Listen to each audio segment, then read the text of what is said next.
Today, I'm going on a sartorial journey with Lisa Armstrong. Lisa is the Telegraph's head of fashion. She began her career in fashion at Vogue. She's written 4 novels, has an honorary doctorate from the University of Arts in London, and was awarded an OBE in 2022 for services to fashion. But for me, Lisa has an innate knack of fusing fashion intelligence with a woman's perspective. Helpful, stylish, yet attainable advice. I've known Lisa my whole career. We've just worked out, probably minus a year, as a fashion editor that she is. But today's conversation allows me the opportunity to turn the tables and be the one asking the questions. So scary. Welcome. Thank you. Lisa, you always said that growing up in Dorset in the 70s, that fashion really didn't exist there. So how did you come to form your style? God, I wonder if people in Dorset think I was insulting them. I wasn't. It was absolutely blissful growing up without fashion in a way, because there was no pressure. Okay, so my mother gave me a book when I was about 15 called The Women We Wanted to Look Like. Right? It was just quite a naff title, but it was written by this woman called Brigid Keenan, who I many years later found out had worked at the Sunday Times in the 60s as the fashion editor. She was such a good writer. Anyway, The Woman We Wanted to Look Like spanned all these socialites. I didn't know what a socialite was. But from like the 1920s through to current times, which then was the 70s. So you had everybody from sort of Nancy Cunard in there to all these debutantes, to right through to Black Power that was, just coming through in the 70s. Bianca Jagger, and I was mesmerized by those women, like sort of Italian countesses, the Crespi family, and I'd never seen women like this. They really were stylish, but also the copy that went with it made it. I can remember everything that Brigid wrote actually, and the details, and I remember her talking about the legs of those Italian women at some fashion show she'd gone to in the 70s, and they were absolutely hairless, and there was none of that chicken skin that you sometimes get with us Brits, and just tiny details like that just brought it all so much life. Anyway, so that sort of got me going. Loved clothes, shopped secondhand, because really that's what we did, and also there were some clothes shops in Dorchester near where I grew up, but they were not very good. So anyway, actually, I think there were good shops. Sorry, I think there were very nice. My mother said to me the other day, there were very nice shops for older, wealthier women, but for young girls, there wasn't anything really. Rubbish, sort of. There was Millets, which I liked, which was the Outward Bound. And then there were the second-hand shops. And no Miss Selfridge? In Dorchester, my God, no. Dorchester was a tiny market town. No, you could probably buy really good tractors and things, but no, nothing. And really functional kit from Millets. Millets was good. Well, because if you remember in the 70s, there was a time when we were all wearing those second-hand tweed coats and sort of army surplus. You could get that in Millets. That's probably where my formative years were. And also I remember there was in our village, which was a very beautiful village, but there was the big house, like a mini stately. And the girl who lived there, the woman, she was 18, 19. She was very stylish. She was called Caroline, I think. And she said to me, my mother must have said, "Oh, Lisa likes clothes."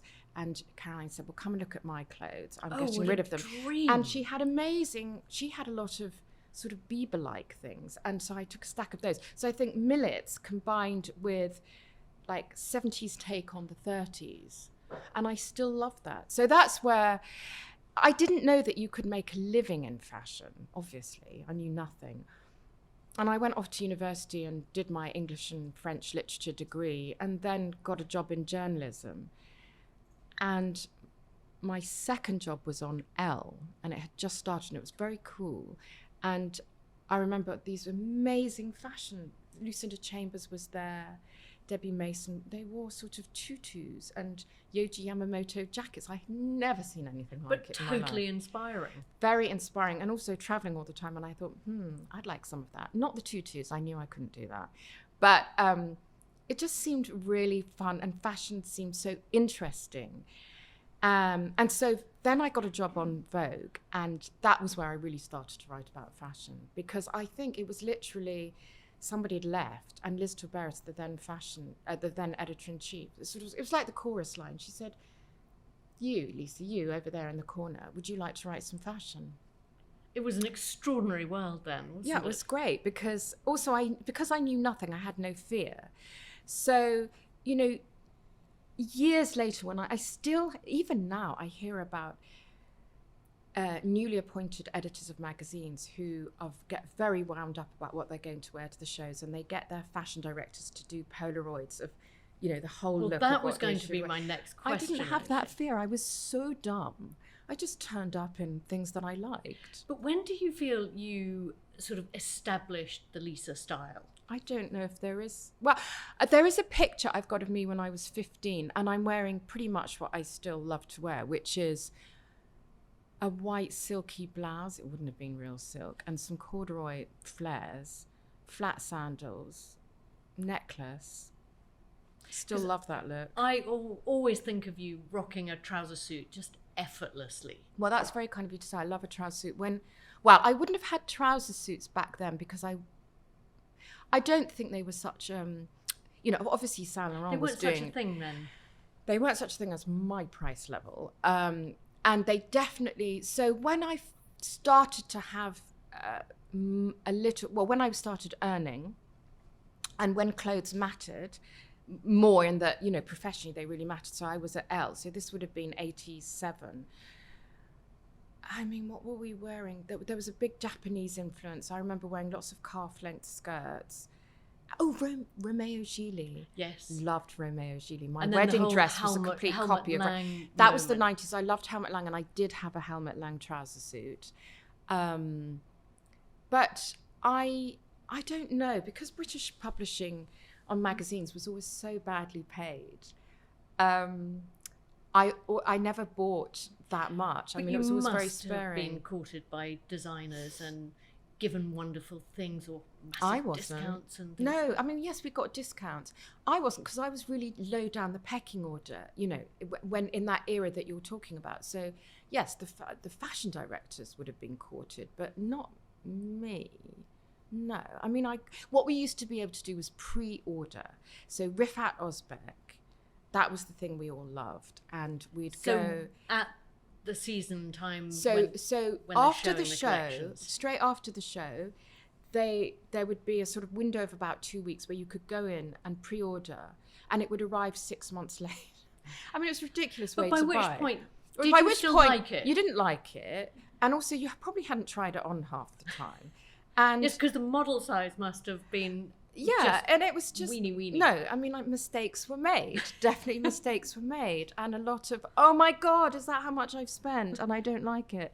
And lots of negotiations with, can I send it back? And no, you can't.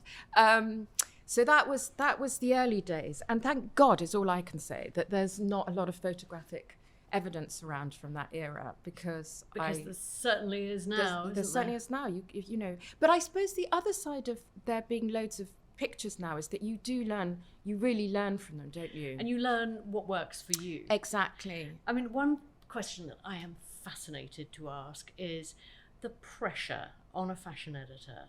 You're going to possibly, or you were pre-pandemic. Yeah, I mean, 80 shows twice in a year? season, yeah, and then Easily. the couture, and The couture then they must be started adding all serious. these cruise shows on.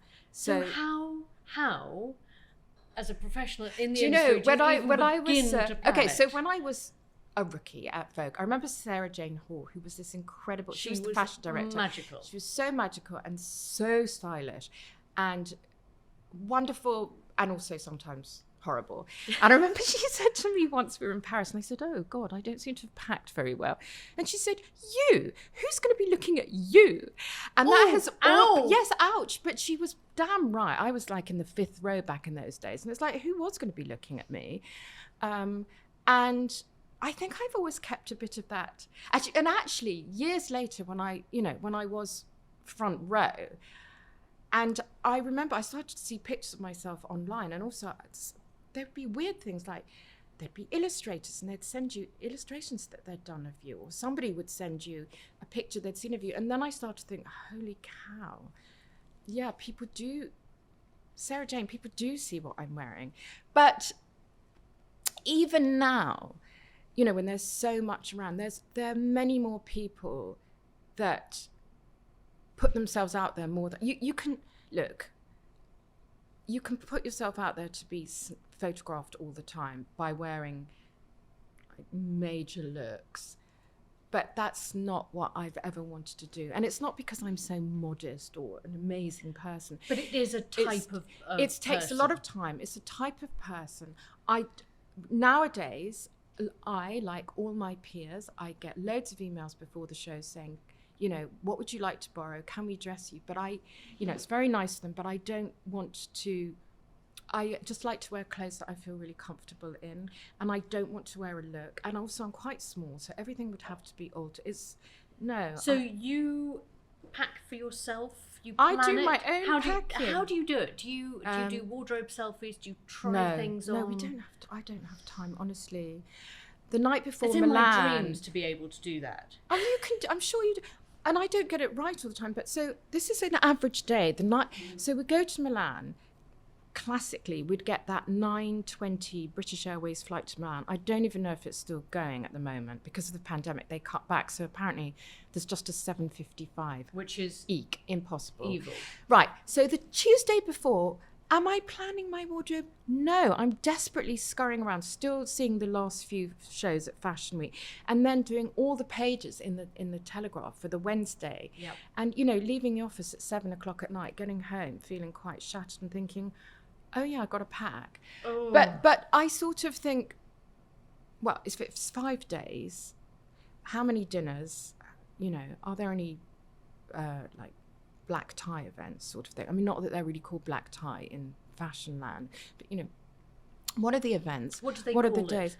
Well, they might just say Giorgio is having a dinner in his palazzo or something, and then oh yeah, okay, I'm not going to be wearing jeans to that. Although some people would wear a pair of amazing Gucci embroidered jeans. But what's your go-to look if what's you my don't go-to quite know look? the dress code? I like very minimalist.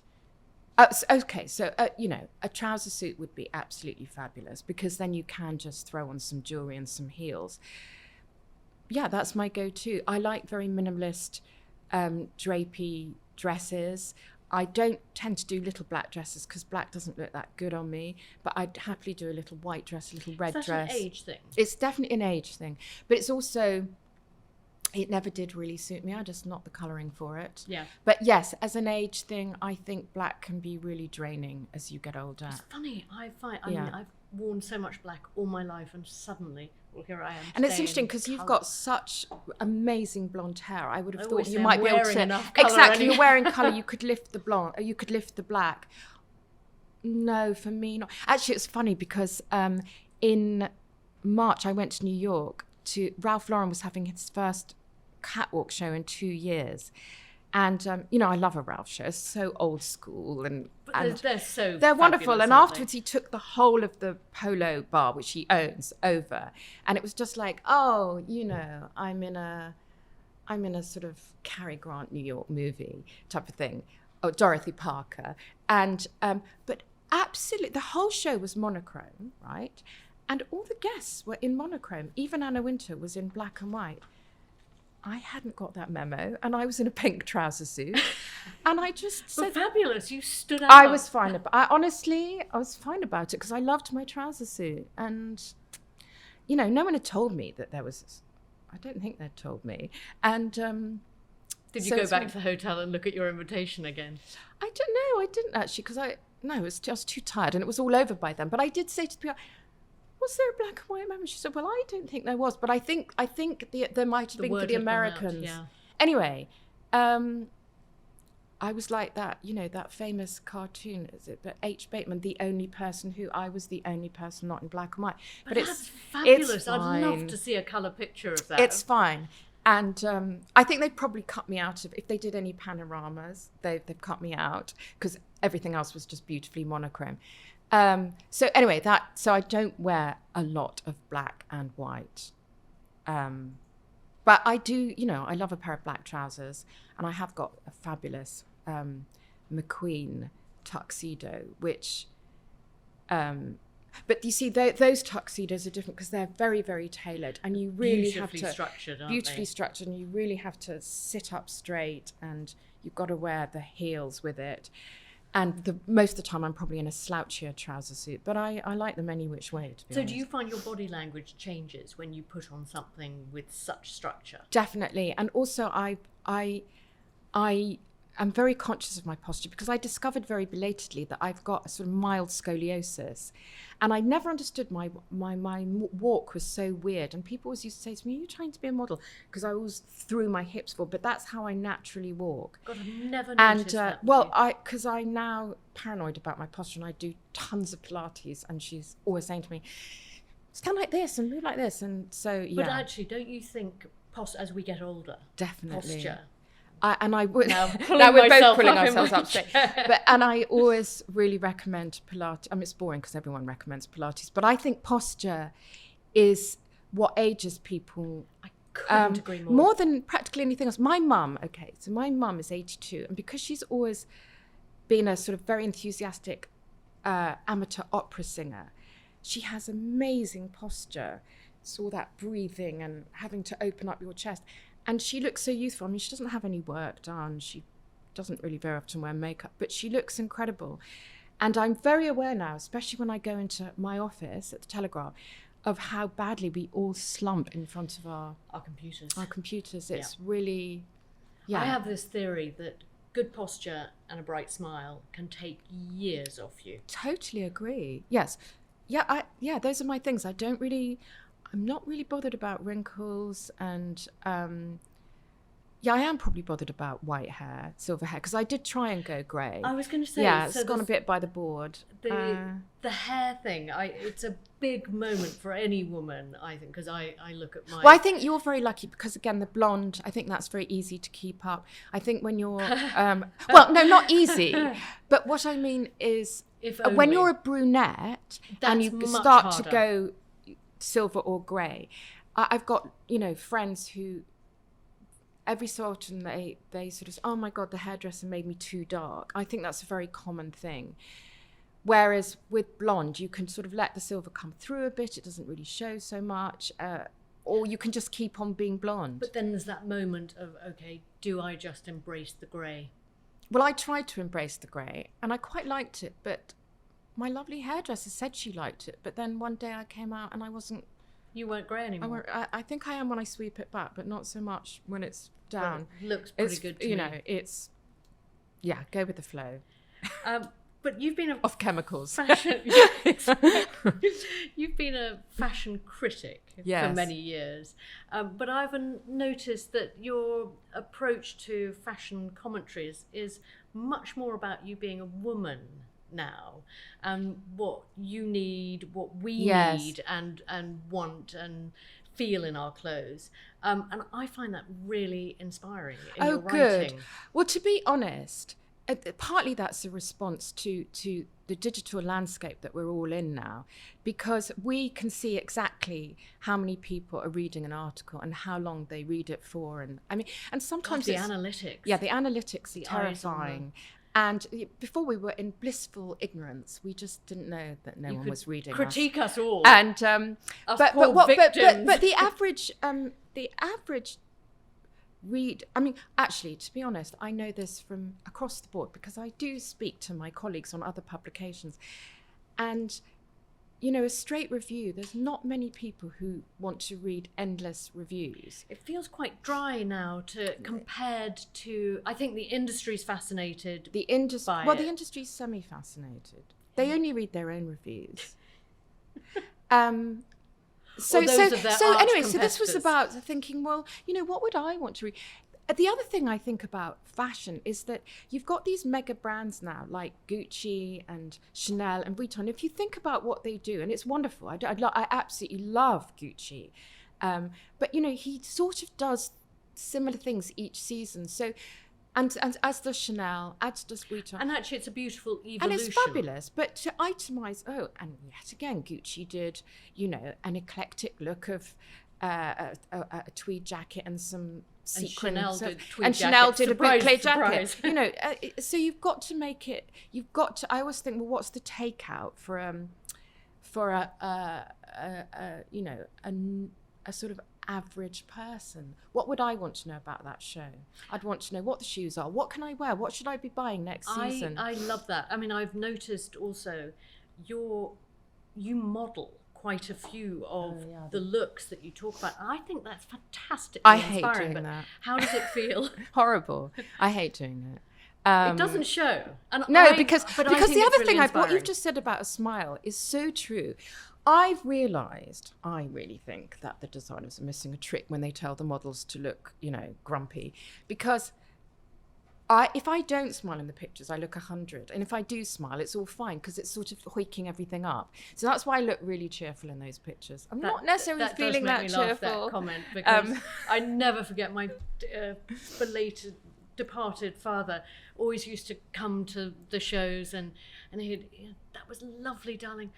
But why couldn't the models smile? Oh, that's probably the comment we get most often at the Telegraph from the readers, is the grumpy mod. Poor grumpy mod. I mean, they're told to look like that. Absolutely. Yes, so modelling, yes, I think the industry has changed so much. So when I got my job as a fashion writer at Vogue, what a place to start. It was so, you didn't interpolate yourself into an article at all. You weren't even... It was discouraged to use the first person. Yes. Right? So you had to be this sort of wonderful voice of Vogue, but there was this very sophisticated tone. But I think the idea was that it didn't matter if Lisa was writing it, or Sarah was writing it, or Joe Bloggs was writing it. It was the Vogue voice, not your own voice. Whereas now we've mutated to the point where we have to, all my peers, we all have to sort of twirl around in clothes and be Instagramming ourselves and doing reels, and God knows we have to be the star of our own movies. It's another, and it's for a different kind of person. So those are the challenges. Yes, but I think it's demystified fashion to a degree, and I think there's something really charming about that. Yes, well, good. Okay, on another note, what makes a style icon? Oh gosh, well, that's a difficult question, isn't it? I mean, I think it's very different from. I mean, my style icon might not be your style icon. I think definitely a streak of individuality, but I was just writing about this yesterday. In fact, the way this idea of originality, it really is such a red herring, because I remember when Sienna Miller was first on the scene, and there were all these articles saying, oh, she's copied Kate Moss. But, Kate Moss copied Marianne Faithfull and Brigitte Bardot. And, Bardot probably got her look from what was already out there. So I think there's do you know what? It's the right outfit meets the right person, isn't it? I think it's someone really owning it. It's someone like Carolyn Bassett. Oh my gosh! Well, she would be one of mine. She'd be on my Pinterest. Yes, absolutely love her style. And in fact, I think Sienna Miller's sort of now. Well, she is now, isn't she? She definitely in the thing she just did for Netflix. God, I've forgotten the name of it. The Scandal thing. Anatomy of a Scandal. Anatomy of a Scandal. Yes, it was very Carolyn Bassett. But I think, it's like that. It's like when you buy the thing that you've loved on your friend or somebody you've seen in a magazine, and it doesn't quite work. It's right outfit, right person. And you see beautiful clothes that don't look good on certain people, and you see things that shouldn't work look amazing on people. It's so difficult. You just know it when you see it. And as I say, it's very different for, Kim Kardashian is a style icon for millions of people. She doesn't do it for me, but that doesn't negate what she is. Do you think there's anyone current celebrity that will stand the test of time and be very good question. Brigitte or the Carolyn Bassett, or of the of the future? Yes, I do. I mean, I think well,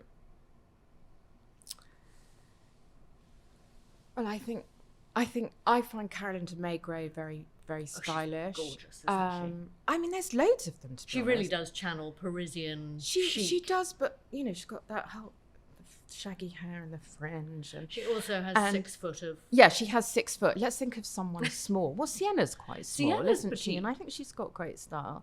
And I think there are tons of really stylish people. I think when you look on Instagram now and you see women who are not, you know, they're not famous, but they've just got great style. There's a woman called Marie Donnelly who is, you only see her on her own Instagram, and it might even be a private account, but Marie must be in her late 60s, early 70s. I think she is probably the most stylish woman in Britain. I mean, she's wealthy, but my God, the way she wears clothes. And she'll wear very tailored Erdem or whatever, and then she'll wear some sort of, 1940s turban or something. She just pulls it together in an incredible way. I think she's amazing. Take a lot of time and effort, that.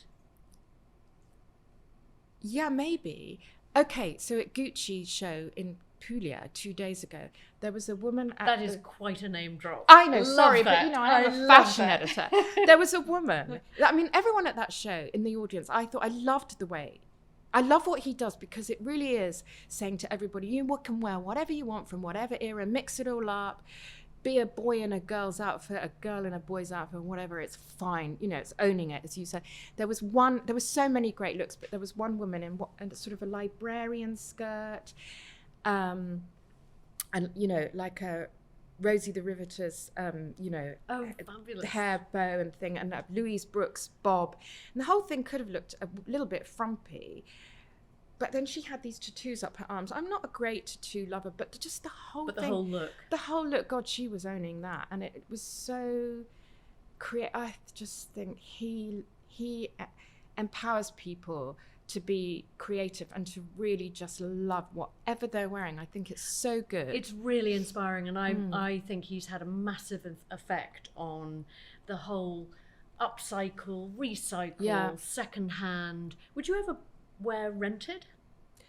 I have worn it for articles, and I definitely, yes, I would wear it for special occasions, for sure. I don't have the time for the admin for every day, and I don't think I need it for every day, because I've got a full wardrobe. But for special occasions, definitely. I mean, I realised, of course, as a fashion editor, I'd been renting for years for special occasions without actually any money exchanging hands, because we all borrow. We all call the designers up and say, can I wear this to the awards or whatever? So for sure, what I've realised is that I don't need to own as much as I thought I did. And, you know, there was a time when I would be looking through Matches or Net-a-Porter or whatever for work, but also, the boundary was crossing for myself. And I love that, and I love that, and I want that, I need that. But actually, you can look at things and love them, and you don't have to have them. Just enjoy looking at them. Absolutely. Do you think that's an age thing, though? Yes, but I also think it's the time where, and I think we all, you know, stuffocation, we all have a lot of things. And, you know, even if you're young, you've had, you know, if you're 28, you've had 10 or 14 years of Zara, fast fashion, Boohoo, whatever. You've probably acquired a lot of stuff. And I do want to ask you, what's your approach to sustainable fashion in terms of A, acquisition, B, how do you get rid of things? In terms of sustainability, I mean, oh God, this is a terrible thing to say for the industry, but I just buy a lot less. And I think it's a great thing to say for the industry. Yeah, but maybe it is. There is that real tension between, actually, we all need to buy less. The other thing I do is when I decide I really want something, you know, whether it's I feel like a Chanel-esque little tweed jacket, I always now go to the resale sites first and see if I can find something on there. And it's exciting. I like that, because it takes you a long time to find what you want. And sometimes you don't find what you want, and it's fine. But also the fun of the hunt. The fun of the hunt. It totally. And bags, I think now, I mean, I'm very lucky because, you know, I've got a lot of handbags, and fashion editors we do get given handbags. So I sort of feel if I really did want another designer handbag, I would have to buy a second-hand one. What would it be? Well, weirdly, it wouldn't be Hermes. Sorry, I love Hermes, but I don't want a Birkin or a Kelly, and I've got Chanel. I don't know what it would be. It might be. There are so many. It might be a Loewe. Now. I love the Loewe bags actually, and they've got one that they make with the scraps of old leather. I love that. You know, like the basket one. It's not a woven basket. It's a woven leather bag, and I think it's really clever. And I love the upcycling, so I like the shape of that as well. Do you ever, when you're getting dressed in the morning, think about the person that actually made the shirt you're wearing? Oh, what or a good jacket question. that you love?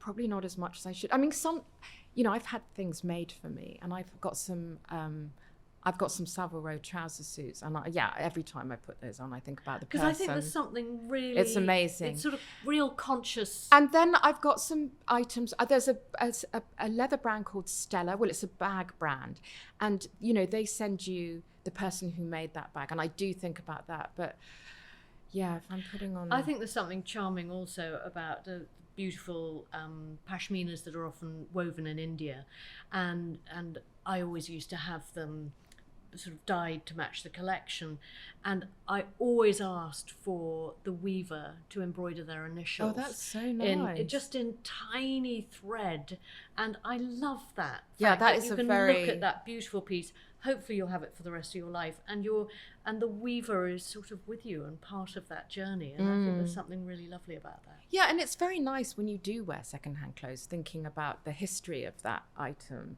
and where it's been. I always thought that we upcycled some army parkas and I remember that, pimped them. And those to me were, and still are, really special, because you sort of think, God, this could have saved a life or been through a war or has its own story. Clothes are just so powerful, aren't they? And I think in this country, and maybe other countries too, there's a real tendency to people are very puritanical about clothes, and they say, oh, who cares about fashion? It's so trivial. But we all get dressed, and we all think about 90% of people, if not more, think about what they put on in the morning. That is the precise thesis behind this podcast. Everyone, whether you're in fashion or not, it's what we put on between our naked selves and the rest of the world. Exactly, and it's the membrane, isn't it, between you and all the stuff out there. It's your armor, it's your sort of blanket, protection, your cocooning. I think people are really kidding themselves when they say that clothes don't matter. And I think maybe they've got to a point where the clothes don't matter, but if the clothes did matter a bit, they're missing out on a real pleasure. God, I love getting dressed every morning. It's fun, but also I think it's a real mood elevator too. Yeah, and equally if you put the wrong thing on, it's like it slightly dampens your day. Do you find you still have days like that ever? Yeah, I mean, definitely getting the weather wrong sometimes, or shoes. I mean, that's the other thing. You put on a pair of shoes. Because I lived in trainers for 3 years. And now I'm sort of just wearing my wardrobe again. And like, not huge heels, but... Isn't it fabulous to rediscover? It is, but the ones I'm wearing today are really wobbly and they're driving me nuts. And okay, so honestly, how many pairs of shoes do you own? Oh, a lot. Come on, fess up. Oh, I have 50, 60. I mean, not hundreds, but a lot. And I actually honestly don't wear... I do, I often think I must cull this, but they look so beautiful. They are. I have a couple of rows, I have to say, laid out in my bathroom because actually I love how they look. Yes, and I'm lucky. I've got a few pairs of Manolos, and I don't want to get rid of them because even if I only ever wear them once a year, they're just so fabulous when you do wear them. They're little pieces of art, yeah, aren't they're they? gorgeous. Now I'm going to ask you some quick fire questions. Are you ready? Yes. High end or high street? Both. Bling or bear? Both. Minimalism or maximalism? Minimalism. Couture or charity shop? Well, you know, in my dreams, couture. Crocs, cute or puke? Puke. Sneakers or stilettos? Both. Skinnies or boyfriends? Oh, for me, boyfriend, yeah. Bodycon or boho? Boho. But actually, sorry, I can't wear boho, but I'm not wearing bodycon either, so neither. Glam or grunge then? Grammar, can I do? Oh God, another fashion word. Red carpet or relax? Relaxed. Trend or style? Style. Party wear or PJs? PJs that you can wear to a party. Oh, love that. I know most of the answers to these for you, which is great. Colour or monochrome? Colour, but in a controlled way. Pattern or plain? Oh, plain. Experimental or uniform? Well, I think you have to experiment to get to your uniform. Oh, very good answer. Cashmere or cotton?